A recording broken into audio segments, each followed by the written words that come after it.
এরপরের প্রশ্ন হলো, জনকল্যাণ অধিদপ্তরে দরিদ্র মেধাবী ছাত্রছাত্রীদের বৃত্তি প্রদান করে থাকে।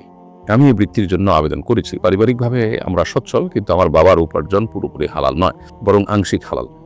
বাবার টাকা যাতে না নিতে হয় এজন্য আমি আবেদন করেছি। বৃত্তির টাকা নেওয়া আমার জন্য জায়েজ হবে কিনা? প্রিয় দর্শক, আপনি যে প্রশ্ন করেছেন এখানে আপনি স্পষ্টত উল্লেখ করেছেন যে এটা দরিদ্র মেধাবী ছাত্রছাত্রীদের জন্য।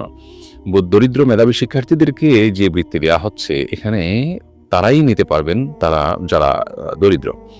আপনি সচ্ছল পরিবারের সন্তান হিসাবে এটি আপনার জন্য গ্রহণ করা জায়েজ হবে না। আপনি যেটি বলেছেন যে আপনার বাবার হারাম উপার্জন আছে, আবার হালাল উপার্জন আছে, আংশিক হালাল আংশিক হারাম। তো সেক্ষেত্রে আপনি হালাল উপার্জন থেকে নেবেন, এবং কারো যদি উপার্জন আমাদের এরকম মিশ্র উপার্জন থাকে তাহলে সেক্ষেত্রে তার স্ব উপার্জন হারাম হয়ে যায় না। সো আপনি অসচ্ছল নন, অসমর্থ নন, যার কারণে আপনার জন্য এই সুবিধা গ্রহণ করা বা এই বৃত্তি নেওয়া এটি জায়েজ হবে না।